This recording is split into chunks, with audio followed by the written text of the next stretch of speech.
নওজওয়ানেরা, যুবকেরা, ছেলেরা, বাচ্চারা, পর্দানশীনা মা ও বোনেরা, আল্লাহ নবী পাক জবানে জানিয়ে দিলেন, ও আমার সাহাবীরা শুনে রেখে দাও, জেনে রেখে দাও, আমি জাহান্নামের ভিতরে দেখে এসেছি তৃতীয় নাম্বার কারণে নারীরা জাহান্নামে আছে।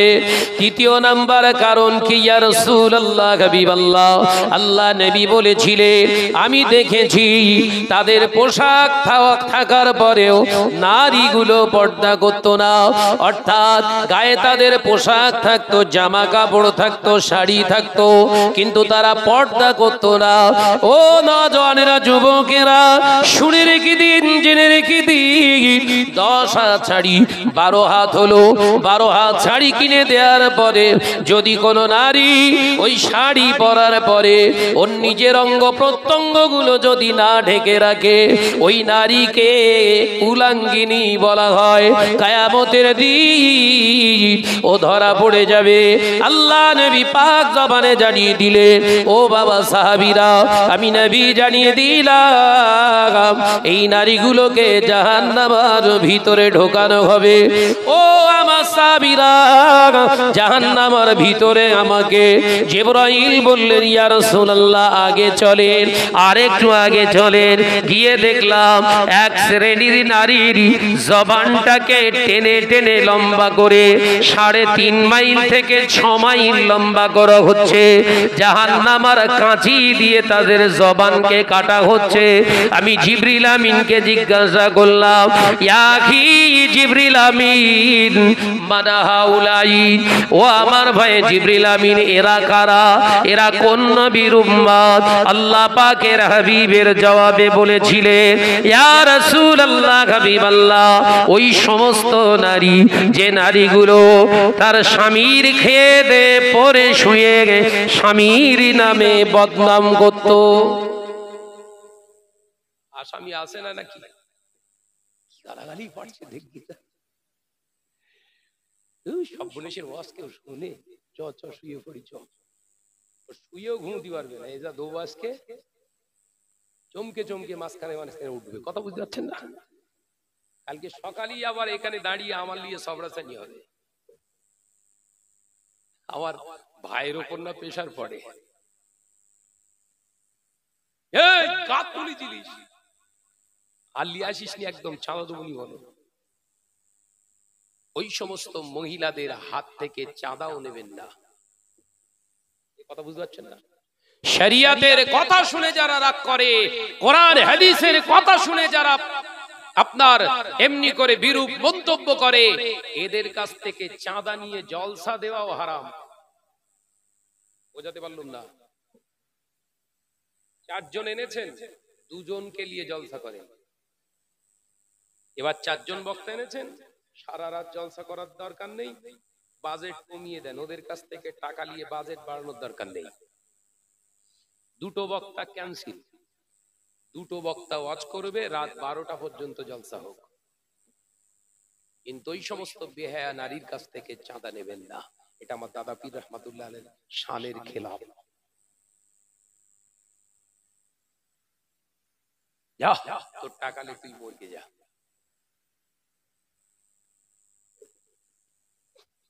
এটা একটা সাইট হলো, এর মাঝখানটায় আসি,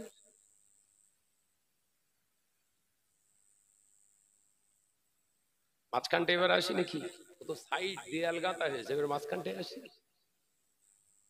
ও নওজওয়ানেরা, মুরব্বিয়ান গণেরা, ছেলেরা, বাচ্চারা, আলোচনা বোঝো। আল্লাহ নবী জানিয়ে দিলে ওই বেহায়া নারীটা একা জাহান্নামে যাবে না, ওই নির্লজ্জ বেহায়া নারীটা একা জাহান্নামার খোরাক হবে না, ও একা জাহান্নামে যাবে না। প্রথম ওর বাপকে টেনে নেবে, চুম্বকের মতো আকর্ষণ করে বলবে, আল্লাহ, আমার আব্বা জান ছিলেন এলাকার জমিদার, আমার আব্বা জান ছিলেন বিরাট বড় এলাকার নেতা, আমার আব্বা জান ছিলেন এলাকার মেম্বার, আমার আব্বা জান ছিলেন বিরাট এলাকার মাওলানা। আল্লাহ, আমার আব্বা জান আমাকে মানুষ করেছে। পর্দা আপনি তো হুকুম করেছিলেন 9 বছর থেকে, আমার আব্বা আমাকে পর্দা শিখিয়েছে 24 বছর থেকে। মেয়েদের পর্দা ফরজ কত কত বছর থেকে? 9 বছর। আর আমাদের সেলিমা 24 বছরে গিয়ে একটা মশারি ছেঁড়া চুলির খোপায় বাঁধিয়ে রাখে, বলে ওটা হচ্ছে পর্দা। পর্দা না ষাট জর্দা কোনটা? বল না রে বাবু, এরকম করিস নি। ও পর্দা না 360 গোপাল জর্দা। বাপকে ফাঁসিয়ে দিল, বাপকে হাজির করবে। এদিকে মলি সাহেব, দুনিয়ায় খুব মলি সাহেবগিরি করেছিস না, বিশাল বড় বিচারক নেতা ছিলিস না, এলাকায় তোর ঘ্যামে মাছি মশা মুশকিল ছিল। তোর এই বউ, এই তোর এই মেয়েটা তোর বিরুদ্ধে এলিগেশন, অভিযোগ, ক্লেম তুলেছে। ব্যাস, দুনিয়ায় মিথ্যে কথা চিটিংবাজি করেছে মলি সাহেব, বুঝতে পারছেন না? দুনিয়ায় অনেক ফেরেববাজি করেছে, উল্টো পাল্টা করেছে, আল্লাহ ও মিথ্যে কথা বলছে। কিরামান কাতিবিনা ইয়ালামুনা মা তাফআলুন, আমার আল্লাহ পাক বলবেন ও আমার লিখিয়া লিখনি ফেরেশতা, কিরামান কাতিবিনা ইয়ালামুনা মা তাফআলুন, এর জীবনের কর্মযজ্ঞটা একবার দেখাও। একবার জোরে বলুন না, ওই জোরে হলো কই? এ নজনেরা, যুবকেরা, ছেলেরা, বাচ্চারা, পর্দানাশীনা মা ও বোনেরা, আমার আল্লাহ পাক আল্লাহ তাআলা ওই সময় জানিয়ে দেবেন, ওই সময় বান্দার টোটাল জীবনের আমল নামাটা, কর্মজীবনটা, সাংসারিক জীবনটা, বিবিকে নিয়ে ঘর সংসার করার জীবনটা, গোটা লাইফটা আমার আল্লাহর ফেরেশতারা দেবেন। আল্লাহ এই নেন আপনার, এই নেন আপনার বান্দার পাণ্ডুলিপি, কর্মযজ্ঞ আল্লাহ পাক ওই বান্দার হাতে তুলে দেবেন। বান্দা দেখ যে কথাগুলো ওখানে লেখা আছে, প্রতিটা পয়েন্টে পয়েন্টে, প্রতিটা তারিখ ধরে, প্রতিটা সেকেন্ড ধরে, প্রতিটা বাদ ধরে, প্রতিটা স্থান ধরে সব লেখা আছে। দেখ চিনতে পারিস কিনা বান্দা, তারপরেও অস্বীকার করবে। আল্লাহ পাক ওই সময় বলবে এইভাবে হবে না, ও আমার ফেরেশতারা, তোমরা লিখেছিলে তার সঙ্গে সঙ্গে ভিডিও ফুটেজ করেছিলে, ভিডিও ফুটেজটা এবার দেখাও। বুঝতে পারছেন তো বাপ? শুধু লেখা হচ্ছে না, তার সঙ্গে ভিডিও ফ্রি। ব্যাস, গোটা বছরের জলসা যদি শাহনাজ ভাইয়ের এটা লোডিং করা সম্ভব থাকে, দুনিয়ার মানুষের আবিষ্কার না? আল্লাহর ভিডিও ফুটেজ রেখেছে কিনা? গোটা লাইভের ভিডিও 70 বছর টোটালটা এবার দিয়ে দিয়েছে সামনে। একদিন ছোট মেয়ে স্কুলে যাচ্ছে, হাত ধরে ধরে বাপ পৌঁছে দিচ্ছে, রাস্তা পার করে দিচ্ছে, স্কুলে দিয়ে আবার দিয়ে আসছে, ভিডিও ফুটেজ সব পরিষ্কার দেখতে পাচ্ছে। 7 বছরে প্রাইমারিতে পড়েছে, ওর কাটা জামা পরাচ্ছে। 9 বছর বয়স হয়ে গেছে, ওর বাপ বাজারে যাচ্ছে, ওকে সঙ্গে কোন জামাটা নিবি বল মারা, সব ভিডিও। এই কথা বুঝতে পারছেন না নাকি? আরে ভাই, সিসি ক্যামেরায় যদি সারা বছরের রেকর্ডিং হয়, পাখাও পেয়ে গেছো। ব্যাস, বান্দা তখন লাচার হয়ে যাবে, কিন্তু সর্বনাশ হয়ে গেল। সর্বনাশ মানে তোর মেয়ে তো। আর একটা পাক আল্লাহ পাক সঙ্গে সঙ্গে বলবেন আমার হাবিবেরও কন্যা ছিল। একবার জোরে বলুন না, একবার জোরে বলবেন না। এ নজনেরা, যুবকেরা, ছেলেরা, বাচ্চারা, পর্দানশীনা মা ও বোনেরা, দীপার মুসলমানেরা, আলোচনা বুঝো। আল্লাহ পাক আল্লাহ তাআলা বলবেন আমার হাবিব দুনিয়া জমিনে কন্যার পিতা ছিল, আমি একটা দুটো নয় 4-4টি কন্যার পিতা বানিয়েছিলাম। একবার জোরে বলেন, কই জোরে হই কই, আর একটু ঝেড়ে মারেন। আমার বান্দা দুনিয়া জমিনে নবীর উম্মত বলে দাবি করেছিলিস, ওই নবীকে আমি আল্লাহ 4-4টি কন্যা আমি দান করেছিলাম। দেখ আমার হাবিবের কন্যারা দুনিয়াদারি করেছে, আমার হাবিবের কন্যারা নিজের স্বামীর ঘর করেছে। এখনো পৃথিবীর কোন মানুষের ক্ষমতা হয় না আম্মা জান ফাতেমার বিরুদ্ধে অভিযোগ তোলা, হযরত হযরতে উম্মে কুলসুমের বিরুদ্ধে অভিযোগ তোলা, আম্মাজান রোকেয়ার বিরুদ্ধে অভিযোগ তোলা, আম্মাজান হযরতে যায়েনাবের বিরুদ্ধে অভিযোগ তোলা। 63 বছরের জিন্দেগিতে নবী সংসার করেছে, আমার হাবিব কন্যাদেরকে মানুষ করেছে। স্কুল কলেজে হয়তো নবী অভাবের জায়গা থেকে পড়াতে পারেন না, আমার নবী কন্যাদের এমন ভাবে মানুষ করেছে, পর ঘরে করে দিয়েছে। আমার হাবিবের 4 কন্যার একটা কন্যার চেহারা রূপের বর্ণনা পৃথিবীর কোন ক্যামেরা ধারণ করতে পারে না। একবার জোরে, কই আমার হাবিবের মেয়ে দেখা যাচ্ছে? কই? ধরা পড়ে যাবে। ব্যাস, 5 ওয়াক্ত হুজুর নামাজ পড়নে वाला গলা এরকম চেপে ধরে টানতে টানতে জাহান্নামে ফেলতে দেবে। যা জাহান্নামে চল যা। ভণ্ড দেখেছেন? একা গেল, বেহায়া নারীটা একা গেল,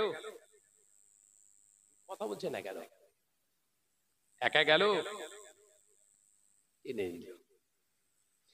ও বেজানেরা, নজনেরা, যুবকেরা, ছেলেরা, বাচ্চারা, পর্দানশীলা মা ও বোনেরা, আমার নবী জানালেন ওই কন্যার পিতাকে আগে জাহান্নামী করা হবে। আল্লাহ নবী তো জাহানের বাদশা হাবিবুল্লাহকে, নবী জনাবে মুহাম্মদুর রাসূলুল্লাহকে সকলে পড়ি সাল্লাল্লাহু আলাইহি ওয়াসাল্লাম। নবী আমার একদিন দুপুর বেলা আল্লাহ নবী বসে রয়েছেন নিজে হুজরা মুবারকে।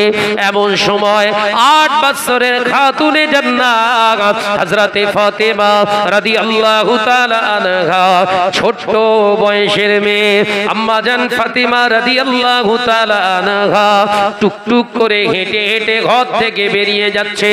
ফাতেমা কোথায় যায়? না খেলা করতে যাচ্ছে, সাহিবীদের সঙ্গে খেলতে যাচ্ছে। 8 বছরের মেয়ের মাথাতে উন্না নাই। খাতুনে জান্নাতকে দেখে আল্লাহ নবী মনে মনে মনে মনে ভাবছে, আমার ফাতেমার মাথার চুলগুলো বড় বড় হয়ে গেছে, আমার ফাতেমা মাথার চুলগুলো বড় বড় হয়ে গিয়েছে। ফাতেমার 8 বছর বয়স হয়ে গিয়েছে। আজকে ফাতেমা খেলতে যাচ্ছে, যাক, আমার ফাতেমা খেলাধুলা করে যখন ঘরের দিকে চলে আসবে, আমি বাপ হিসাবে আমি ওকে একটু শিক্ষা দেব। একবার জোরে বলো, বছর বয়স? 8 বছর। রাসূল পাক কাজকর্ম ছেড়ে দিয়েছে, চুপ করে বসে আছে। এই খেলতে গেছে ফিরুক। বাপ বাপ, কথা বুঝতে পারছেন না? আমরা তো সব হাফ, কথা বলছি না কেন? রাসূলুল্লাহ প্রকৃত ছিল বাপ, আর আমরা হলাম হাফ। রাগ হচ্ছে নাকি? ওদেরকে জাহান্নামে পাঠাচ্ছিলাম, খুব খুশি হচ্ছিল। হ্যাঁ, যে আমার নজরেরা, যুবকেরা, ছেলেরা, বাচ্চারা, ব্যাস আল্লাহ পাক হাবিবকে কত নিয়ামত করেছেন দেখেন। অপেক্ষা করছে এমন সময় খেলাধুলা করে আম্মা জান হযরতে ফাতিমা রাদিয়াল্লাহু তাআলা আনহা ঘরে ফিরছেন। রাসূলুল্লাহ সালাম দিচ্ছে। একবার জোরে বলুন, একবার জোরে বলবেন না? বাচ্চাদেরকে আপনি সালাম দেবেন, রাসূলের প্রসেস শোনেন। দেন দেন দেন, কিচ্ছু দেন না। रसूल बोले ना सलाम कबल कलाम, पहला सलाम बाद में कलाम। पहला सलाम दुआ मांग लीजिए, फिर भी बात की लीजिए, बात करिए, बात कर लीजिए, क्योंकि आप मुसलमान है, आप मोमिन है। हर मोमिन को ये जानना चाहिए, हर मुसलमान एक मुसलमान के दुआ रूप में है, इसीलिए पहला सलाम बाद में कलाम। एक बार जोरे बोले, একবার জোরে বলেন। আমরা তো বড়দেরও সালাম দেই না, কথা বলছেন না কেন? দেন, দেখছে সালাম দেবুনি, সালাম দেবুনি, কথা বলছেন না কেন? ইমাম সাহেবটা সালাম দেবুনি, কত সময় আটকে রাখবেন? রাখেন। দুয়া থেকে মাহরুর হয়ে গেলেন, সালাম হচ্ছে মুসলমানদের কাছে সব থেকে বড় দোয়া। একবার জোরে বলুন। দুষ জোরে বলেন না। হ্যাঁ, ঘুম লেগেছে, দোয়া করে দেবো, কথা বলছেন না কেন? ওখানে 2 ঘন্টা ঘাপিয়ে এক টানা প্রায় 3 ঘন্টা গাড়ি চালিয়ে আপনাদের এখানে এসে আবার এখানে 2 ঘন্টা মারবো, স্পিড কম দেখছেন না? ঠিক আছে। আর আপনি এখানে বসে রয়েছেন আরামে আরাইশ একদম, আর গায়ে চাদর, আমার সেও নি। ইমানের দুর্বলতা কাটান। এই জমিনের মালিক, আসমানের মালিক, এই জমিনের আসমানের মালিকের সঙ্গে সম্পর্কটা ভালো রাখেন। আল্লাহ আপনার শরীরের হেফাজতের দায়িত্বটা নেবে। একবার জোরে বলুন, একবার জোরে বলে। সবাই বলে, বক্তারা হুজুররা সব বলেন, কেন ড্রাইভার লিখছিস না? প্রত্যেকের কাছে আমার বিরুদ্ধে অভিযোগ আছে, ভুল করছে, ভুল করছে। কি ভুল? না, ও জলসা করে 2-3টে করে, আর একা একা গাড়ি চালায়, এটা ভুল। কিন্তু আমি জানি আমি ভুলটা করছি না, ঠিক করছি। রাসূল পাক সাল্লাল্লাহু আলাইহি ওয়াসাল্লাম বলেছেন, নিজের জানা কাজটা নিজে পারবো সেই কাজটা অপরের দিয়ে করিও না, এটা বুদ্ধিমানের কাজ নয়। আমার সক্ষমতা আছে, আমি পারবো। দুর্বল সেজে যদি সিটে বসে থাকেন, তাহলে ওই দুর্বল অবস্থায় গোটা লাইফটা কাটবে। কথা বুঝতে পারছেন না? নিজে পরিশ্রম করুন, আল্লাহ শরীরে বরকত নাজিল করবে। একবার জোরে বলেন। পার্সোনাল আমি চিন্তা করি এগুলো নিয়ে। আমার নওজওয়ানেরা, যুবকেরা, ছেলেরা, বাচ্চারা, আলোচনা যেটা বলতে চাইছিলাম, রাসূল পাক সাল্লাল্লাহু আলাইহি ওয়াসাল্লাম আম্মা জান খাতুনে জান্নাতকে আগে সালাম দিচ্ছেন। রাসূল শিখিয়েছে ছোট ছোট বাচ্চাদেরকে সালাম দেওয়া। কারণ আসসালামু আলাইকুম শব্দের অর্থ হলো, সালাম শব্দের অর্থ হলো শান্তি, ইসলাহ। সালাম শব্দের অর্থ হলো রহমত, শান্তি। আসসালামু আলাইকুম ওয়া রাহমাতুল্লাহ, আল্লাহর পক্ষ থেকে তোমার উপরে আল্লাহর খাস রহমত বর্ষিত হোক। একবার জোরে বলুন, একবার জোরে হবে না? দোয়া হলো তো নাকি? ওয়া আলাইকুমুস সালাম, না না, শুধু আমার নয়, ওয়া আলাইকুমুস সালাম, আল্লাহ তোমার উপরেও সেই রহমত নাজিল করুক। একবার জোরে বলুন। এর থেকে বড় দোয়া হয়? বাপে বাপ বাচ্চার জন্য দোয়া চাচ্ছে, আসসালামু আলাইকুম। কথা বলছেন না কেন? আর আমাদের কোচিদের শেখাচ্ছি মানা টাটা, কথা বলছেন, আসলে হবে না। আমরা কি শেখাচ্ছি? মানা টাটা, তার মানে কি? বড় হলে আমারে ফাটা। কথা বলছেন না? বাই বাই, বাই বাই, তার মানে কি? জীবনে আর জন্য ফিরিস না। রাসূল বললেন, আসসালামু আলাইকুম, আল্লাহ তোমার উপরে রহমত বর্ষণ করুন, আল্লাহর পক্ষ থেকে তোমার উপরে করুণা নাজিল করুন। একবার জোরে বলুন, একবার জোরে বলেন। ওয়া আলাইকুমুস সালাম। আম্মা জান ফাতেমা বলছে, ওয়া আলাইকুমুস সালাম ইয়া রাসূলুল্লাহ, বাজান আপনার উপরেও রহমত নাজিল হোক। একবার জোরে বলেন। বাপ আর বেটির সূচনা হচ্ছে রহমতের দোয়া চেয়ে। কি করেছো? দুনিয়ায় বিশাল উন্নতি করেছি ভাই, যা আপনি দোয়া করেছিলেন 2 তলা ঘর হয়েছে আল্লাহর কাছে। আপনাদের প্রতি বছরে আনি মহব্বতে আল্লাহর রহমত ঢেলে দিয়েছে, 2 তলা বাড়ি হয়েছে, খুব ভালো হয়েছে। বিবির সঙ্গে সালামের লেনদেন হয়, বিবির সঙ্গে সালামের লেনদেন নিয়ে এখান থেকে ওখান থেকে ঘুরে টুরে কারবার সেরে মুন্সিরহাট কিংবা আপনার বলেন না ওই আমতা কিংবা ওই কলিকাতা বিভিন্ন জায়গায় কাজ ফাজ করে এসে জখম হয়ে বাড়িতে ঢোকার আগেই সালাম দিচ্ছে। একে বোঝা যাচ্ছে বড় কুকুর ঘরে ঢুকে। কথা বলছে না কেন? আসলে হবে না। বিশ্বনবী বলছেন, বাড়িতে ঢোকার আগে দরওয়াজার সামনে দাঁড়িয়ে আওয়াজ দাও, আসসালামু আলাইকুম। নো সাউন্ড, কোন সাউন্ড নেই। আল্লাহ রাসূল বললেন, দ্বিতীয়বার, প্রথমবারের থেকে দ্বিতীয়বার সালামটা একটু বুলান্দ করো, তার মানে তার থেকে উঁচু আওয়াজ করো। একবার জোরে বলুন, আবারও সালাম দাও, আসসালামু আলাইকুম, উত্তর নাই। তৃতীয়বারে আবার ওইখানেই দাঁড়িয়ে আরো তার থেকে প্রথমের থেকে দ্বিতীয় থেকে তৃতীয়বার আওয়াজ করে সালাম দাও। এরপরেও যদি উত্তর না পাও, তখন আমি নবী বলছি প্রথম সুন্নাতটা কাজে যদি না আসে, দ্বিতীয় সুন্নাতটা ইউজ করো। দ্বিতীয় সুন্নাতটা কি? আমি নবী বলছি বিবির নাম ধরে ডাকো। একবার জোরে বল না রে বাবা। বিবির নাম ধরে ডাকাও হচ্ছে রাসূলের সুন্নাত। এই প্রথম জানা হলো বোধহয় নাকি? জানতেন এসব ওয়াজ হয়েছে? বিবির নাম ধরে ডাকা হচ্ছে রাসূলের সুন্নাত। এসব জানা নেই বোধহয় আপনাদের। একজনা বলছে হুজুর আপনি বললেন সব ঠিক আছে, কিন্তু আমার বইয়ের নাম হালিমা। হালিমা মা বলা হচ্ছে না, এই তো চোর গিয়ে মেরে ফেললো একদম।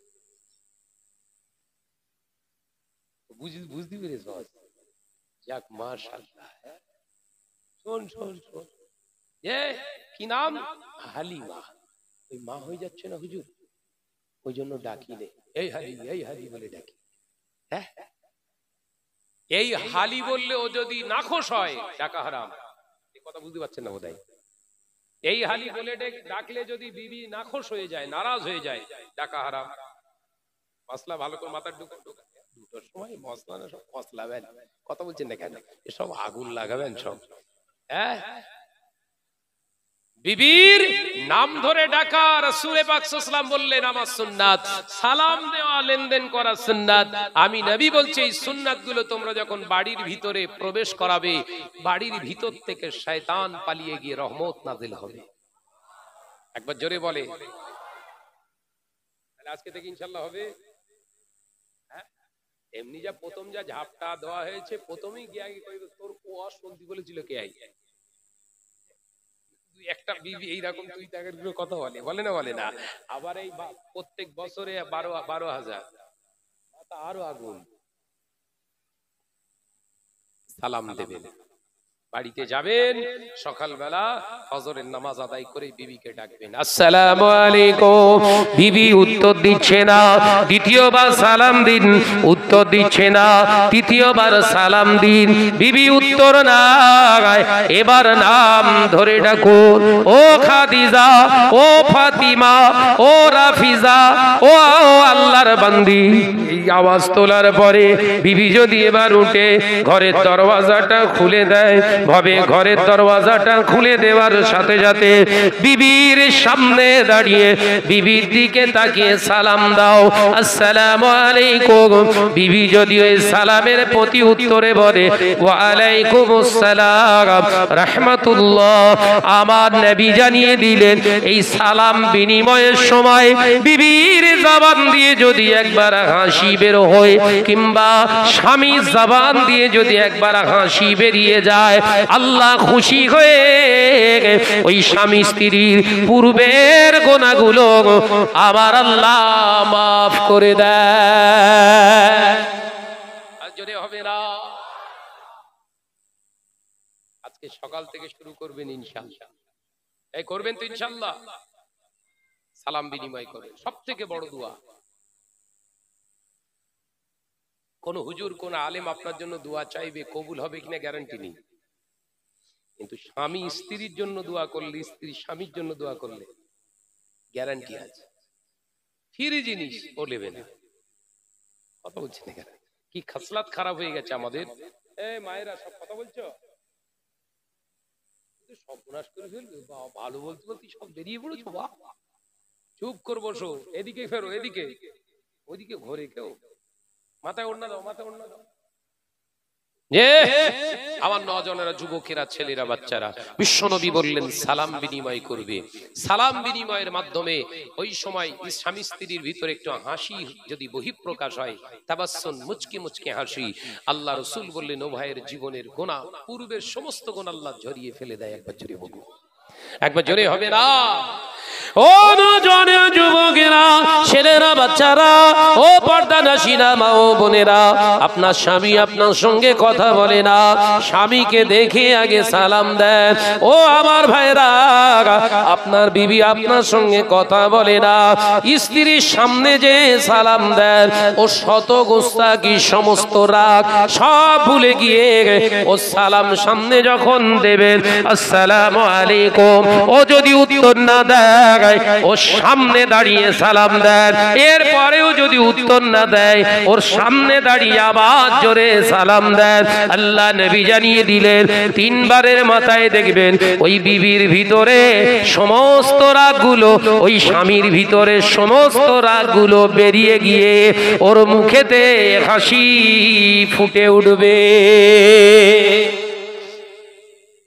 ভাবির সঙ্গে কথা বলে না, হঠাৎ করে ভাবির সামনে গিয়ে ভাই যদি সালাম বলে আসসালামু আলাইকুম, ভাব কি আবার কথা বলেন হচ্ছে কেন? ওরা খুব জেদি না, কথা বলছেন না কেন? কিন্তু জেদি হলে কেউ ভিতরটা বড্ড নরম, কথা ঠিক না বল? ও যদি নরম না হয় তো জীবনে ঘর করবে না। একটা পুরুষের যেমন, ওটা যদি পুরুষে পুরুষে বিয়ে করা বৈধতা হতো, কোন পুরুষ পুরুষের কেউ ঘর করতে পারবে না। আল্লাহ ওই জন্য মহিলাদেরকে বড় নিয়ামত করেছে। একবার জোরে বলুন, এক জোরে হবে না? উত্তর দিল না। রাসূল বলছে বিবির সামনে দাঁড়িয়ে আরো জোরে সালাম দাও, আসসালামু আলাইকুম। কি ব্যাপার, আজকে এরকম করছে কেন? 2-3 দিন ধরে কথা বলে, আজকে এরকম করছে কেন? আবার মুখ ঘুরিয়ে নিলেই, যেদিকে মুখটা ঘুরিয়েছে ওই দিকে দাঁড়িয়ে এবার সালাম মারো, আসসালামু আলাইকুম। ঠিক করে হেসে বলবে ওয়ালাইকুম আসসালাম। রাসূলুল্লাহ বললেন, যা শয়তান পালিয়ে গেছে। একবার জোরে বলে, বুঝতে পেরেছেন তো? নাকি মেম্বার ডাকবেন আবার? কথা বলে না। ঝামেলা মেটানোর জন্য মেম্বার ডাকলে বইয়ের নাম্বার কিন্তু মেম্বারের খাতায় শুরু হবে। ভাইরা দাঁড়িয়ে রয়েছিস কেন মোর ভাই? ভিতরে আয়, চলে চলে চলে আয় আয় আয়, আমার খদ্দের দরকার, চলে আয়। হ্যাঁ আয়, মাশাআল্লাহ। আমি ভাবছিলাম তাই তো, গিয়ে কি ব্যাপার, খালি মাঠে গিয়ে গোল মারবো নাকি? যে আল্লাহর খাস নয়, জায়গা আটকে দিয়েছিস কেন তোরা কচিরা? যা, রাস্তা আটকে দিয়েছিস, ভাইদের ঢুকতে দাও। হ্যাঁ, এদিকে সামনটা, এদিকে মাশাআল্লাহ এখন তো ধরবে কিছু, পেছন লোড করছে, সব উল্টো। ও বেজানেরা, নজনেরা, যুবকেরা, ছেলেরা, বাচ্চারা, পর্দানাশীরা মা ও বোনেরা, আলোচনা আমি আপনাদের বোঝাতে চেয়েছিলাম। আমার নবী, দয়ার নবী রাহমাতাল লিল আলামিন সালাম দিলেন। আম্মা জান হযরতে ফাতিমা রাদিয়াল্লাহু তাআলা আনহা সালামের জবাব দিয়ে আল্লাহ নবীর সামনে দাঁড়ালেন। আল্লাহ নবী 8 বছরের মা ফাতিমাকে হাতটা ধরে দয়ার নবীর কাছে বসালেন। আল্লাহ নবী 8 বছরের কন্যাকে কাছে বসিয়ে মাথার উপরে হাত বোলায় আর বলে, মা, ও মা ফাতিমা, তোমার বয়স এখন 8 বছর। ফাতেমা, তোমার মাথা চুলগুলো বড় হয়ে গিয়েছে।